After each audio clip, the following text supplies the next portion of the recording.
حضرت مولانا شاہد ندیم صاحب مدرسہ عربیہ ختم نبوت کے استاد ہیں جو بڑے احسن انداز سے خطاب فرما رہے تھے۔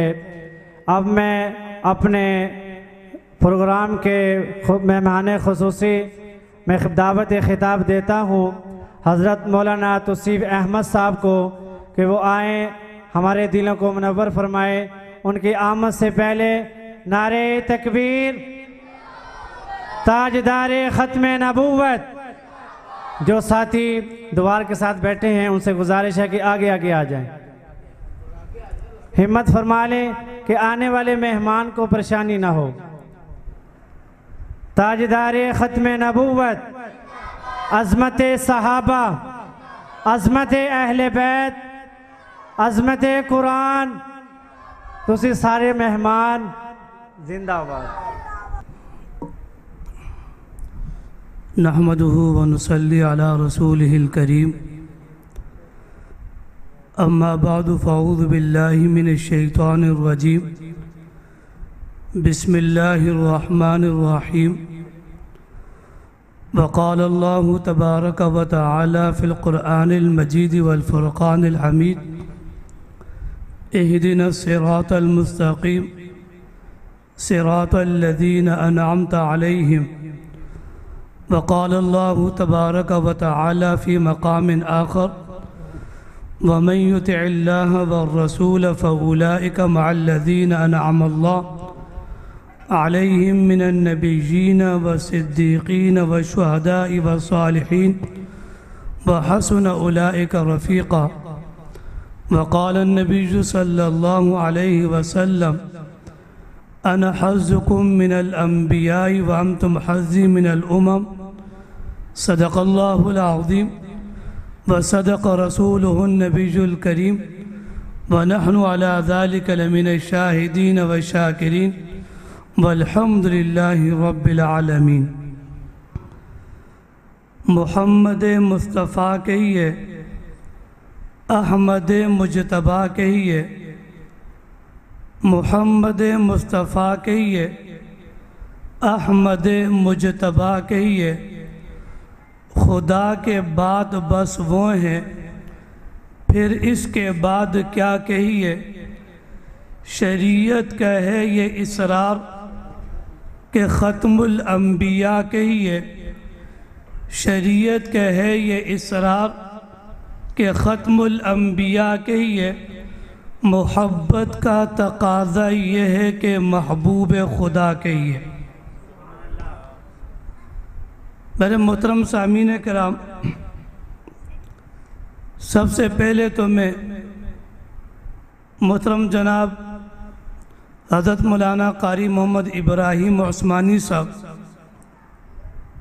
اور ان کے فرزندگان کو مبارکباد اور خراج تحسین پیش کرتا ہوں کہ آج کے یہ عظیم الشان سیرت النبی و تحفظ ختم نبوت کانفرنس کا انعقاد کیا۔ رب کریم سے دعا گو ہوں کہ رب العالمین اس پروگرام کو اپنی برگاہ میں قبول فرمائے اور ہم سب کے آنے کو، بیٹھنے کو، سننے کو کل قیامت کے دن ہم سب کے لیے اللہ پاک بخشش و نجات کا ذریعہ بنائے۔ یہ جو میرے سامنے ساتھی بیٹھے ہوئے ہیں، آپ بالکل پریشان تنگ بیٹھے ہوئے ہیں، جیسے کسی نے زبردستی باندھ کے آپ کو بٹھایا ہو۔ میں نے اشعار پڑھے، کوئی سبحان اللہ کی آواز نہیں آئی۔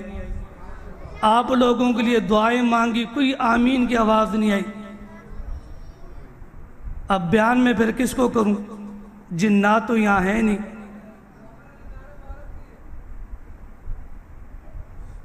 سارے بلند آواز سے کہو آمین۔ اللہ پاک آپ سب کو آپ صلی اللہ علیہ وسلم کی شفاعت نصیب فرمائے۔ اللہ پاک آپ سب کو جنت کا حقدار بنائے۔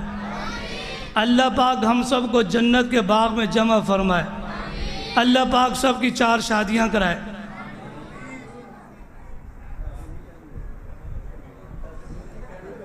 سارے ہنسے آپ۔ اچھا بھائی، اب میری طرف پوری توجہ کرو۔ میں نے کوئی تقریر نہیں کرنی، میں نے ایک سبق پڑھانا ہے۔ دو چار کی طرح میں نے بالکل 4 باتیں آپ کے سامنے رکھنی ہیں، اور جس طرح ایک مدرس درسگاہ میں سبق پڑھاتے ہے، بچوں کو سبق یاد کراتا ہے، تو میں نے اس طرح کی چند باتیں آپ کو یاد کرانی ہیں، تاکہ جب آپ اس پروگرام سے دعا کے بعد جائیں تو کچھ لے کر جائیں۔ یہ نہ کہ بس جلسے میں آئے اور آخر میں روٹی کھائی، بریانی بھی کھائی، میٹھا بھی کھایا، مرغی کی ٹانگیں بھی توڑی، جی مولوی صاحب نے بیان کیا تھا، بس وہ تو پتہ نہیں، روٹی بڑی اچھی تھی۔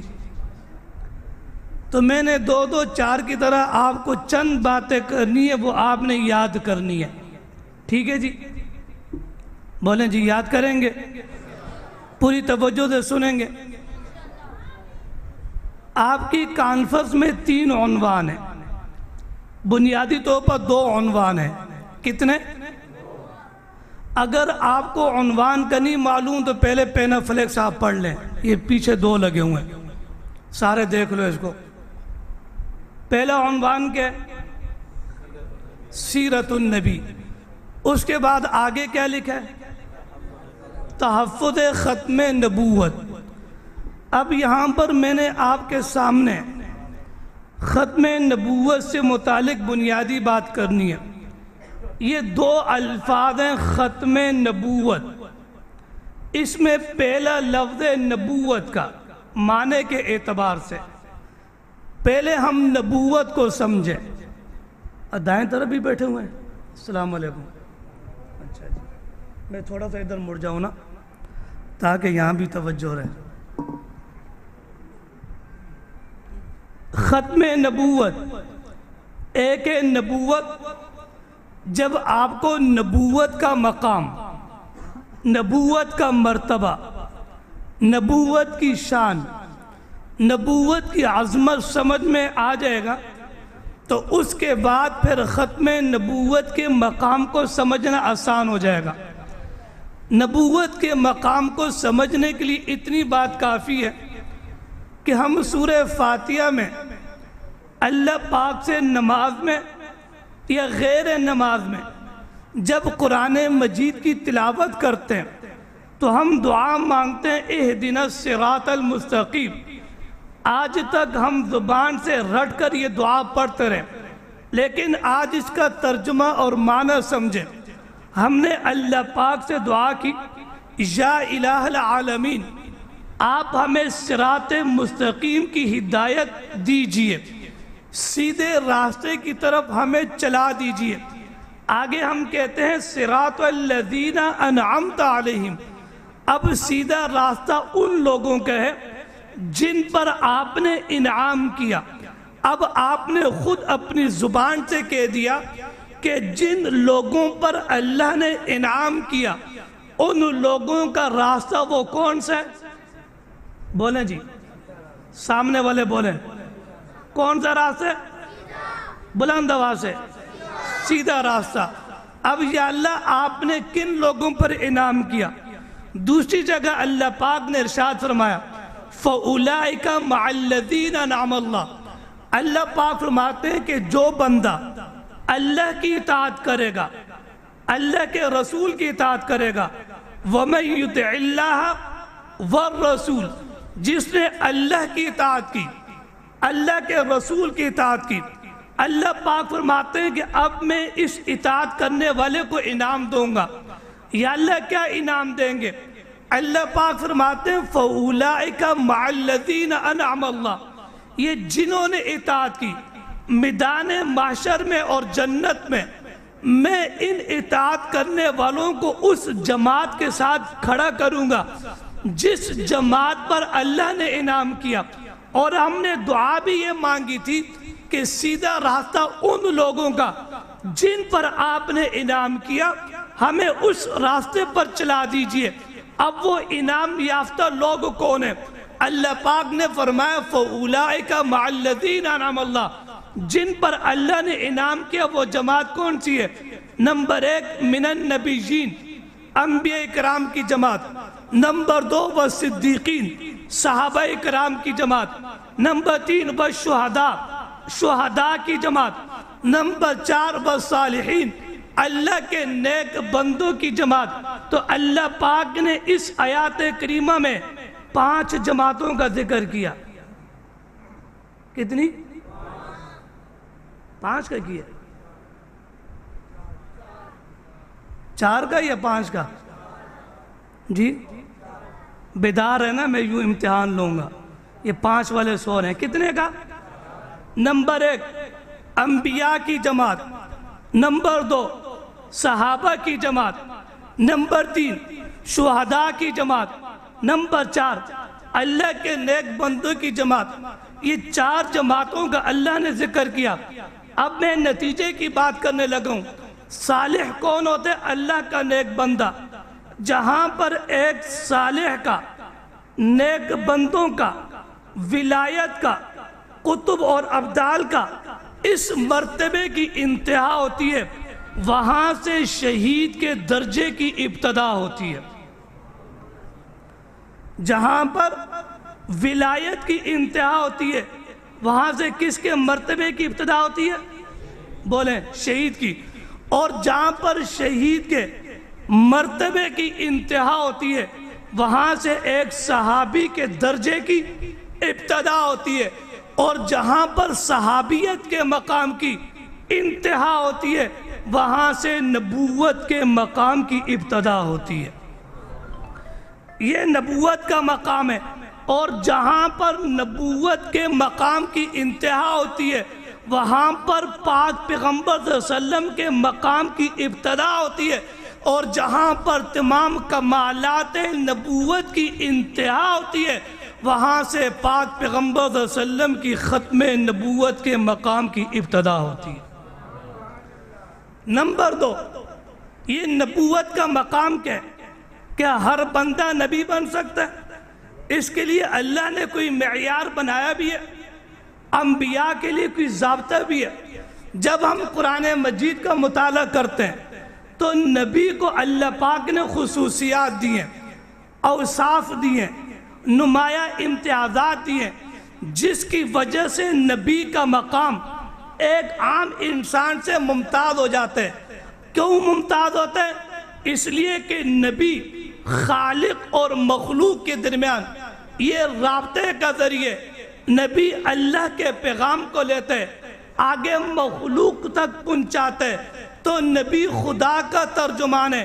اس لیے اللہ پاک نے نبی کے مقام و مرتبے کو بلند رکھا۔ اب چند چیزیں ایسی ہیں کہ جو خصوصیت کے ساتھ انبیاء کرام علیہ السلام میں پائی جاتی ہے، غیر نبی میں، نبی سے ہٹ کر وہ خصوصیات کسی میں کم پائی جاتی ہیں۔ اب وہ کون سی خصوصیات ہیں؟ آج کے اس پروگرام سے آنے والے ہر مسلمان کو معلوم ہونا چاہیے کہ انبیاء اکرام کو کون کون سی خصوصیات اللہ پاک نے عطا کی۔ اب جب آپ ختم نبوت کے میدان میں آئیں گے، آپ صلی اللہ علیہ وسلم کی ذات اور ختم نبوت کی حفاظت کریں گے، آپ کا مقابلہ جب قادیانی جماعت سے ہوگا، مرزائیوں سے آپ کا واسطہ پڑے گا، تو پھر اس وقت آپ مقام نبوت اور ختم نبوت کا دفاع بھرپور انداز میں کر سکیں گے۔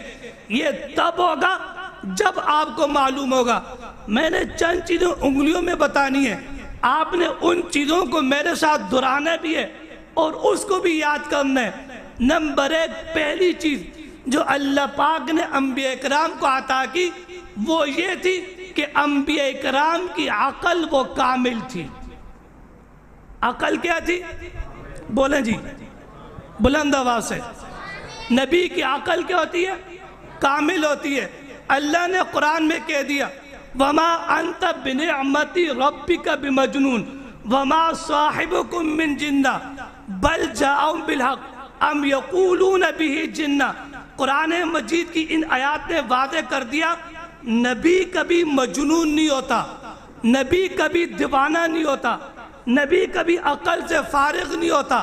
اگر نبی مجنون ہوگا، عقل میں کمزوری ہوگی، تو وہ اللہ کے پیغام کو لوگوں تک پہنچا نہیں سکے گا۔ تو اس لیے انبیاء اکرام کا پہلا وصف اور پہلا مقام یہ کہ ان کی عقل کیا ہوتی ہے؟ بولیں جی بلند آواز سے۔ یہ دائیں طرف والے بھی بولیں، عقل کیا ہوتی ہے؟ عقل کا کامل ہونا اس لیے ضروری تاکہ نبی اللہ کے پیغام کو، وحی کو صحیح سمجھے، آگے لوگوں تک صحیح سمجھا سکے۔ اگر عقل میں کمزوری ہوگی بات کو صحیح سمجھ نہیں سکیں گے، آگے پہنچا نہیں سکیں گے۔ اس لیے اللہ پاک نے نبی کی عقل کو کامل رکھا۔ نمبر 2، جب عقل کامل ہے تو پھر نبی کا حافظہ وہ بھی قوی ہوتا ہے۔ اگر نبی کا حافظہ کمزور ہو معاذ اللہ تو پھر نبی اللہ کے پیغام کو صحیح یاد نہیں کر سکے گا، بات سمجھ لی لیکن وہ تادب آخر اپنے ذہن میں محفوظ نہیں کر سکے گا۔ اس لیے اللہ پاک نے انبیاء کو پہلی خصوصیت دی، ان کی عقل، بولیں سر نہ ہلائیں زبان ہلائیں، نمبر 1 ان کی عقل کامل ہوتی ہے، نمبر 2 ان کا حافظہ قوی ہوتا ہے، اور نمبر 3 تمام انبیاء کرام صادق ہوتے ہیں، سچے ہوتے ہیں۔ کیا ہوتے ہیں؟ سچے ہوتے ہیں۔ نمبر 4 تمام انبیاء کرام امانت دار ہوتے ہیں۔ قرآن مجید نے کہہ دیا ما کان لنبی ان یغل ان اللہ لا یحب الخائنین، اللہ پاک خیانت کرنے والے کو پسند نہیں کرتا۔ نبی کی شان یہ نہیں کہ کسی کو دھوکہ دے، نبی کے اندر امانت ہوتی ہے، دیانت ہوتی ہے، صداقت ہوتی ہے۔ یہی وجہ ہے کہ رحمت دو عالم صلی اللہ علیہ وسلم کو جب نبوت کا منصب ملا، کوئی صفا پر آپ چڑھے، آپ نے لوگوں کو جمع کیا، اور لوگوں کو جمع کرنے کے بعد جو آپ نے پہلا سوال کیا، لوگوں میں نے تمہارے درمیان اتنا عرصہ گزارا، تم بتاؤ کہ تم نے مجھے کیسے پایا؟ پوری قوم نے بیک زبان ہو کر ہمارے نبی صلی اللہ علیہ وسلم کے متعلق ارشاد فرمایا، ہم نے آپ کو سچا پایا، ہم نے آپ کو امانت دار پایا۔ تو نبی صادق ہوتا ہے، نبی امانت دار ہوتا ہے۔ یہ 4 باتیں آپ کے سامنے آگی۔ نمبر 1 توجہ میری طرف، دائیں بائیں توجہ نہ کرنا، پوری توجہ یہاں رکھیں۔ نمبر 1 نبی کی عقل کامل، نمبر 2 نبی کا حافظہ قوی، نمبر 3 نبی میں صداقت ہوتی ہے، نمبر 4 نبی میں امانت اور دیانت ہوتی ہے، اور نمبر 5 نبی اپنے زمانے کا سب سے زیادہ حسین و جمیل ہوتا ہے۔ نبی اپنے زمانے کا حسین و جمیل ہوتا ہے۔ وَأَحْسَنَ مِنْكَ لَمْ تَرَ قَطُّ عَيْنِي وَأَجْمَلَ مِنْكَ لَمْ تَلِدِ النِّسَاءُ خُلِقْتَ مُبَرَّأً مِنْ كُلِّ عَيْبٍ كَأَنَّكَ قَدْ خُلِقْتَ كَمَا تَشَاءُ۔ حضرت حسان بن ثابت نے پاک پیغمبر صلی اللہ علیہ وسلم کے سامنے یہ اشعار پڑھے تھے کہ وَأَحْسَنَ مِنْكَ لَمْ تَرَ قَطُّ عَيْنِي، اللہ پاک نے آپ کو اتنا حسین و جمیل بنایا کہ آج تک میری آنکھ نے آپ جیسا حسین چہرہ دیکھا نہیں۔ وَأَجْمَلَ مِنْكَ لَمْ تَلِدِ النِّسَاءُ، ایسا جمیل اللہ پاک نے بنایا کہ دنیا اور کائنات کے اندر کسی ماں نے محمد جیسا بچہ آج تک نہ جنا ہے، نہ قیامت کی صبح تک محمد جیسا بچہ کوئی جن سکتی ہے۔ آگے کیا فرمایا؟ خلقت مبرأ من کل عیب، ہمارے نبی کو اللہ پاک نے ہر عیب سے بے عیب کر کے، مبرہ کر کے، پاک و صاف پیدا کیا۔ حضرت حسان فرماتے ہیں کأنک قد خلقت کما تشاء، گویا کہ ہمارے اللہ نے محمد کو ایسے پیدا کیا جیسے خود محبوب نے اپنی خلقت کو چاہا۔ ان کی چاہت کے مطابق میرا اللہ محمد کو پیدا کرتا گیا، اور دنیا کو بتا دیا کہ یہ جو میں نے محمد جیسا انسان بنایا، نہ اس سے پہلے میں نے پیدا کیا، نہ قیامت کی صبح تک محمد جیسا انسان پیدا ہو سکتے ہیں۔ نعرہ تکبیر، تاجدار ختم نبوت، نعرہ تکبیر۔ اب یہ 5 اوصاف آپ کے سامنے آگے، کتنے آگے؟ بولیں جی۔ نمبر 1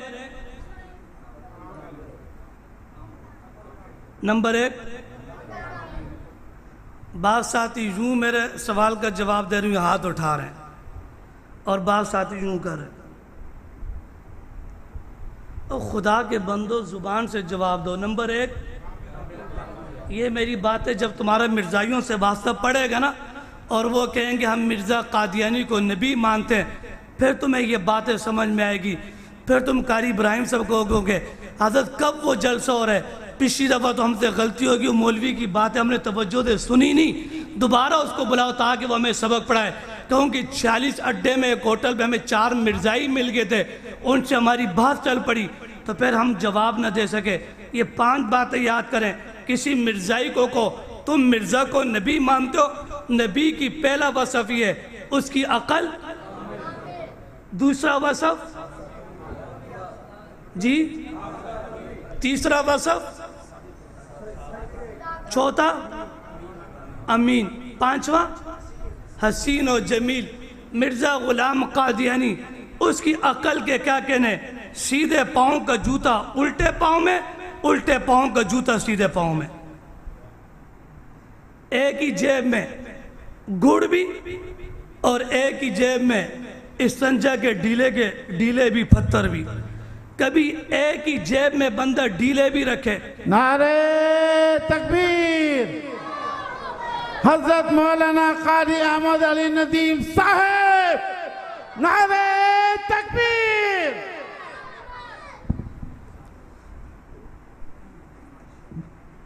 توجہ جی، یہ انبیاء کی 5 اوصاف آپ کے سامنے آ گئی. نمبر 1 عقل کامل، نمبر 2 حافظہ قوی، نمبر 3 نبی میں صداقت، نمبر 4 نبی میں امانت اور دیانت، نمبر 5 نبی حسین و جمیل. مرزا قادیانی کی عقل سے بالکل فارغ، دماغی بیماریاں مرزا قادیانی کو لائق. سیدھے پاؤں کا جوتا الٹے پاؤں میں، الٹے پاؤں کا جوتا سیدھے پاؤں میں. نمبر 2 نبی کا حافظہ قوی ہوتا ہے. خود مرزا قادیانی کہتے ہیں مجھے نسیان کا مرض ہے، مجھے کوئی چیز یاد نہیں رہتی. نبی سچا ہوتا ہے. مرزا قادیانی کائنات کا سب سے بڑا جھوٹا انسان تھا. آقا صلی اللہ علیہ وسلم نے ایک ہی لفظ میں مدعیان نبوت کی تفصیل بیان کر دی. اِنَّهُ سَيَكُونُ فِي أُمَّتِي 30 کذابون. ایک صفت آپ نے یہ بیان کی کہ جتنے بھی نبوت کے دعوے دار ہوں گے وہ صرف جھوٹے نہیں بلکہ سب سے بڑے جھوٹے ہوں گے. مرزا قادیانی نے قرآن پر جھوٹ بولا، حدیث پر جھوٹ بولا، اولیاء اسلام پر جھوٹ بولا. نمبر 4 نبی میں امانت ہوتی ہے. مرزا غلام قادیانی سب سے بڑا دھوکے باز تھا. 1880 میں مرزا نے کہا کہ مجھے چندہ دو، میں نے اسلام کی حقانیت پر 50 جلدیں لکھنی ہیں، میں 50 جلدیں لکھوں گا، اس کو ہندو بھی پڑھیں گے، غیر مسلم بھی پڑھیں گے، وہ پڑھ کر مسلمان ہو جائیں گے. چندہ آنا شروع ہو گیا. انگریزوں نے بھی چندہ دیا، دیگر ممالک کے سفراء نے بھی چندہ دیا، نوابوں نے بھی چندہ دیا. لاکھوں روپے کی رقم مرزا قادیانی کے سامنے جمع ہوگی. یہ میں 1880 کی بات کروں. اس وقت لاکھوں روپے کی رقم، اس دور میں 1 کلو گوشت 1 آنے کا ملتا تھا. اس وقت بڑا گوشت وہ 900 روپے کا، 1000 کا کلو، اور اس وقت 1 روپے میں 16 آنے ہوا کرتے تھے. یعنی اس دور میں 1 روپے کا 16 کلو گوشت ملتا تھا. آج کے 16,000 اس دن کے 1 روپے کے برابر تھے. اب اس سے اندازہ لگائیں مرزا قادیانی کے پاس کتنی رقم آگی. 1880 میں 2 جلدیں لکھی، اس سے چندہ لیا 50 جلدوں کا، پیچھے 48 جلدیں باقی ہیں. 1882 میں 30 جلد لکھی. جب 30 جلد لکھی تو آپ بتائیں 50 میں 3 آگئی، پیچھے کتنی رہ گئی جی؟ مجمع جواب دے. 47. 1884 میں چھوٹی لکھی، 4 جلدیں آگئی، پیچھے کتنی رہ گئی 46. لوگوں نے کہا کہ چندہ تم نے 50 کا لیا، کتابیں ابھی تک 4 جلدیں آئیں، بقیہ 46 کیا. 1884 گزر گیا، 1894 گزر گیا، 1900 داخل ہو گیا، 1904 گزر گیا. 1905 میں مرزا غلام قادری نے براہین احمدیہ کی 5ویں جلد لکھی، اور 5ویں جلد لکھنے کے بعد اب آپ بتائیں پیچھے کتنی جلدیں رہ گئیں جی؟ 45 رہ گئی. لوگوں نے کہا کہ 45 باقی ہیں. مرزا قادیانی کہتا ہے میں نے 50 کا وعدہ کیا تھا، وہ 5 جلدیں لکھنے سے 50 کا وعدہ پورا ہو گیا۔ آپ بتائیں پورا ہوا ہے؟ چندہ لیا 50 کا، آگے فلسفہ کیا بیان کیا، اس کا فراڈ دیکھیں۔ یہ صرف قادیانی فراڈی نہیں ہے، مرزا قادیانی فراڈیوں کا چیمپئن تھا۔ حکیم نور الدین کشمیر میں بیٹھے، 500 روپے کا نوٹ اس نے مرزا قادیانی کو چندہ بھیجنا تھا۔ آج لوگ یہ پیسوں کی کیا کرپشن کرتے ہوں گے، حوالہ ہنڈی میں کیا پیسے، کرنسیاں غیر ملکی دیگر ممالک میں جاتی ہوں گی۔ اس کی مثال تو مرزا قادیانی نے قائم کی۔ اگر حکیم نور الدین بینک سے رقم بیچتا تو اس کے چارجز لگتے، ٹیکس لگتا، اگر منی آرڈر سے بیچتا تو بھی ٹیکس لگتا۔ اب یہ دونوں شتونگڑے آپس میں مشورہ کیا، حکیم نور الدین کو کہا کہ تو نے مجھے پیسے کیسے بھیجنے؟ اس نے کہا یہ جو 500 کا نوٹ ہے اس کے 2 ٹکڑے کرو، پہلے 2 ٹکڑے کرنے کے بعد 500 کا 1 ٹکڑا وہ لفافے میں ڈالو، بذریعہ ڈاک مجھے قادیان بھیجو۔ جب مجھے پہلا ٹکڑا مل جائے گا اس کے بعد میں تمہیں خط لکھوں گا کہ مجھے پہلا ٹکڑا مل گیا، اب اس کے بعد تم دوسرا ٹکڑا مجھے بھیجو۔ چنانچہ حکیم نور الدین نے 500 کے 2 ٹکڑے کیے، ٹکڑے کرنے کے بعد آدھا ٹکڑا لفافے میں ڈالا اور وہ مرزا غلام قادیانی کو بھیجا۔ جب وہ خط مرزا کو ملا تو اس نے خط کا جواب لکھا کہ پہلا ٹکڑا مل گیا، اب دوسرا ٹکڑا مجھے بھیج دو۔ اب حکیم نور الدین نے وہاں سے دوسرا ٹکڑا بھیجا اور دوسرا ٹکڑا بھیجنے کے بعد پھر ٹیپ سولوشن نکال کر ان دونوں ٹکڑوں کو ملا کر نوٹ جوڑا اور پھر دونوں شیطانوں نے مل کر خوشیوں کی شادیانے بجائے کہ ہم اپنے فراڈ میں کامیاب ہو گئے۔ اس طریقے سے حکیم نور الدین نے چندہ بھیجا تو اس نے کہا کہ میں نے جو 50 جلدوں کا وعدہ کیا تھا وہ 5 جلدوں سے پورا ہو گیا۔ لوگوں نے پوچھا کہ وہ کیسے پورا ہو گیا، میری طرف توجہ رکھنا۔ مرزا غلام قادیانی نے جواب دیا وہ ایسے پورا ہو گیا کہ 5 اور 50 میں صرف ایک نقطے کا فرق ہے۔ 5 جلدیں میں نے لکھی، 7 نقطہ لگا دو، 50 ہو جائیں گی، لہذا 5 سے 50 جلدیں پوری ہو گئی۔ یہ ہے قادیانی خیانت، اور آج قادیانی اسی پہ چل رہے ہیں۔ چناب نگر میں قادیانیوں کا قبرستان، یہ پیسوں کا کاروبار ہے، مردوں کو بھی نہیں بخشتے، زندوں سے تو ماہانہ چندہ الگ، سالانہ الگ، یہ سارا لیا جاتا ہے۔ تو یہ میں نے اوصاف نبوت بیان کی، یہ قادیانیوں کے سامنے بیٹھ کر آپ یہ ساری باتیں کر سکتے ہیں اور اس سے انشاءاللہ آپ ختم نبوت کا تحفظ کر سکتے ہیں۔ اور بھی بہت ساری صفات ہیں۔ نبی مصنف نہیں ہوتا، نبی شاعر نہیں ہوتا، نبی کو احتلام نہیں ہوتا، ہر نبی نے بکریاں چرائی ہیں۔ انبیاء اکرام کے اصول مشترکہ ہوتے ہیں۔ نبی اپنی جائیداد کا، آباء و اجداد کی جائیداد کا وارث نہیں بنتا، جو نبی کی زبان ہوتی ہے اسی میں نبی کو وحی نازل ہوتی ہے۔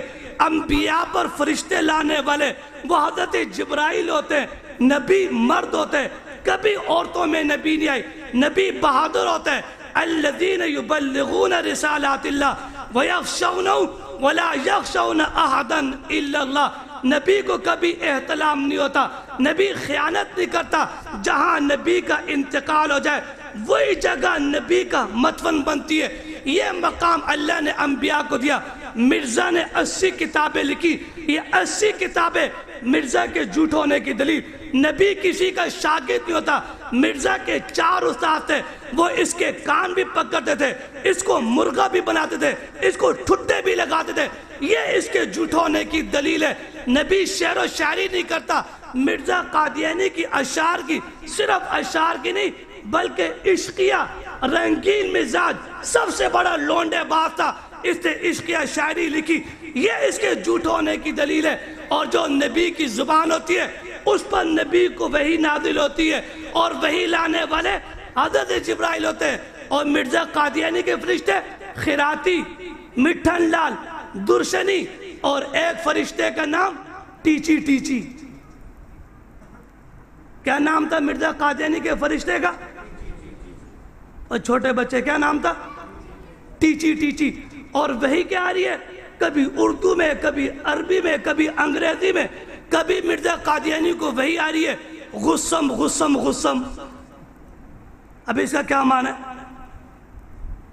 کبھی مرزا قادیانی کو وحی آ رہی ہے ہیضے کی آمدن آنے والی ہے، اس کا کیا معنی ہے؟ اور کبھی مرزا غلام قادیانی کو وحی آ رہی ہے آئی لو یو، کیا وحی آ رہی ہے؟ آئی لو، یہ بولتے ہوئے کیوں شرماتے ہو تم؟ آئی لو، یہ قادیانی ہے، مرزا غلام قادیانی۔ تو مقام نبوت، اللہ نے نبوت کا مقام رکھے، مقام نبوت کو پہچانی ہے۔ یہ کوئی نبوت کھیل تماشا نہیں ہے، الو کا چرخہ کوئی بھی کھڑے ہو کر نبوت کا دعویٰ کرے، منصب نبوت پر حملہ کرے، مقام نبوت کی توہین کرے۔ نبوت کا مقام بڑا اونچا ہے، اور مرزا غلام قادیانی کے نزدیک نبوت کا مقام کیا تھا؟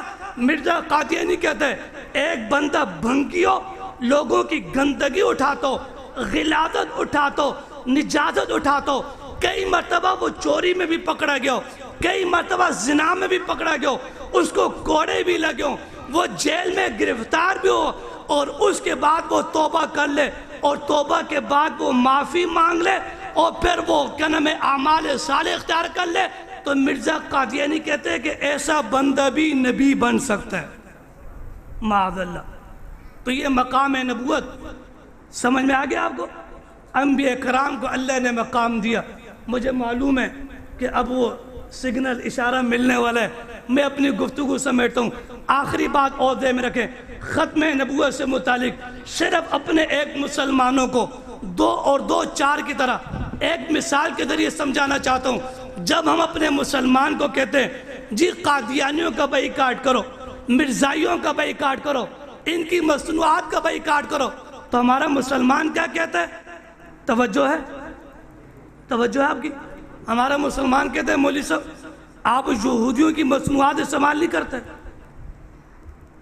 آپ عیسائیوں کے ساتھ معاملات نہیں کرتے، آپ ہندوؤں کے ساتھ کاروبار نہیں کرتے، تو یہ قادیانی کے ساتھ سختی کیوں؟ ایک فرق یاد رکھنا، توجہ میری طرف کرنا، میں آپ کو بڑا گر دے کے جا رہا ہوں۔ نمبر 1، یہودی آپ بتائیں اپنے آپ کو یہودی مانتے ہیں یا اپنے آپ کو مسلمان مانتے ہیں؟ جی عیسائی اپنے آپ کو عیسائی مانتا ہے یا مسلمان؟ سکھ، آپ سمجھ گئے، دنیا کے سارے کافر اپنے آپ کو کافر مانتے ہیں، اور مجھے آپ کو بولیں، مجھے آپ کو مسلمان۔ لیکن جب یہ چناب نگر کا مرزائی ملے گا، وہ کہے گا مرزا قادیانی کو ماننے والے مسلمان ہیں، اور پاک پیغمبر صلی اللہ علیہ وسلم کو ماننے والے وہ کافر ہیں۔ قادیانیوں پہ لعنت، قادیانیوں پہ لعنت، مرزا کانے پہ لعنت۔ پہلی بات، دنیا کے سارے کافروں نے اپنے آپ کو کافر تسلیم کر لیا، ان سے ہمارا مذہبی شناخت پر جھگڑا ختم ہو گیا۔ قادیانیوں سے جھگڑا کیوں؟ وہ کہتے ہیں مسلمان ہم ہیں، تم کافر ہو۔ نمبر 2، یہودی مانتے میرے مذہب کا نام یہودیت ہے، عیسائی مانتے میرے مذہب کا نام عیسائیت ہے، ہندو مانتے میرے مذہب کا نام ہندو مت ہے، اور وہ مانتے کہ یہ جو مسلمان ہے اس کے مذہب کا نام اسلام ہے۔ لیکن جب قادیانی ملے گا، وہ کہے گا کہ ہمارے مذہب کا نام حقیقی اسلام ہے۔ قادیانیوں نے اپنے مذہب کو حقیقی اسلام کا، اور میرے آپ کے مذہب کو مردہ اسلام کا۔ تو قادیانی اور عام کافروں میں فرق ہوا یا نہیں ہوا؟ بولیں جی۔ نمبر 3، دنیا کے سارے کافر مانتے ہیں کہ ہماری عبادت گاہ کا نام الگ ہے، ہماری مذہبی کتاب الگ ہے۔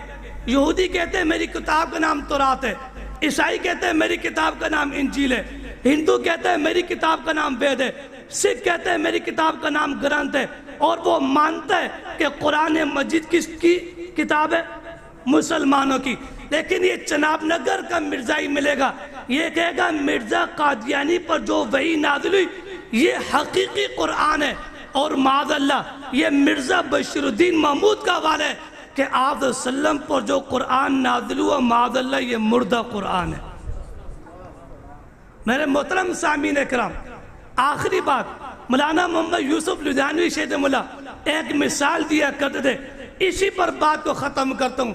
حضرت فرمایا کرتے تھے دو دکاندار ہیں، دونوں گوشت بیچتے ہیں اور دونوں حرام گوشت بیچتے ہیں، کتے کا گوشت ہے، مردار جانور کا گوشت ہے۔ اب آپ بتائیں یہ جو دونوں دکاندار حرام گوشت کو بیچ رہے ہیں، مردار گوشت کو بیچ رہے ہیں، آپ بتائیں یہ دونوں صحیح کام کر رہے ہیں یا غلط کر رہے ہیں؟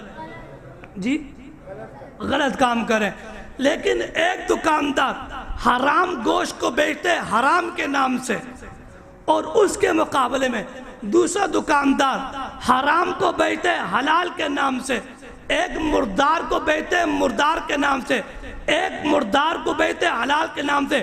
غلط دونوں کام کر رہے ہیں، لیکن آپ بتائیں ان دونوں میں سب سے بڑا مجرم اور بڑا غلط کام کرنے والا کون ہے؟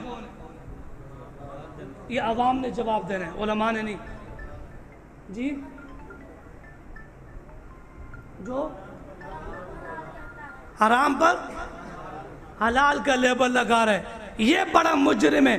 کیوں بڑا مجرم ہے؟ نمبر ایک غلط کام کر رہے اور نمبر دو دھوکہ دے رہے، تو دھوکہ دینے کی وجہ سے اس کا جرم بڑھے۔ یہی فرق ہے عام کافروں میں اور قادیانیوں میں۔ عام کافر شراب کو بیچتے شراب کے نام سے، قادیانی شراب کو بیچتے آب زمزم کے نام سے۔ عام کافر خنزیر کو بیچتے خنزیر کے نام سے، قادیانی خنزیر کو بیچتے گائے بکرے اور بیل کے نام پر۔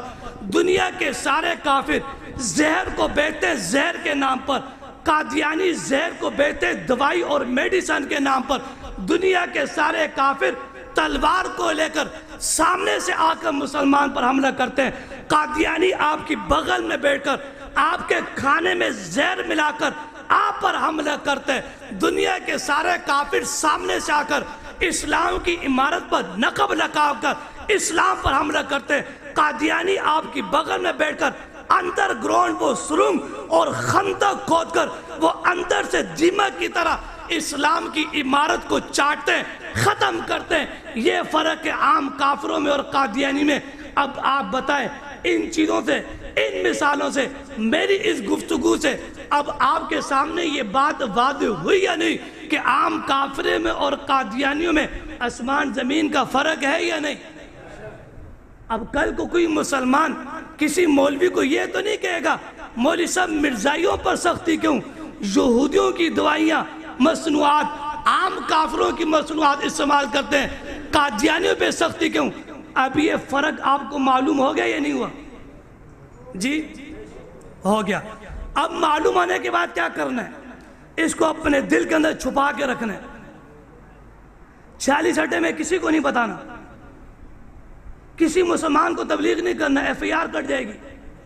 ہم نے اس کی تبلیغ کرنی ہے، دکاندار کو سمجھانا ہے، بازار میں گشت کرنا ہے، ساری چیزیں سمجھانی ہے۔ یہ ساری چیزیں سمجھائیں گے نہیں سمجھائیں گے انشاءاللہ؟ نعرہ تکبیر، اللہ پاک تاجدار مجھے آپ کو ختم عمل کی نبوت، توفیق نصیب فرمائے۔ ہمارے محفل وما کے علینا روح الا رواں البلاغ المبین۔ مہمان خصوصی عبدالشکور ربانی صاحب کو اسٹیج پہ خوش آمدید کہتے ہیں۔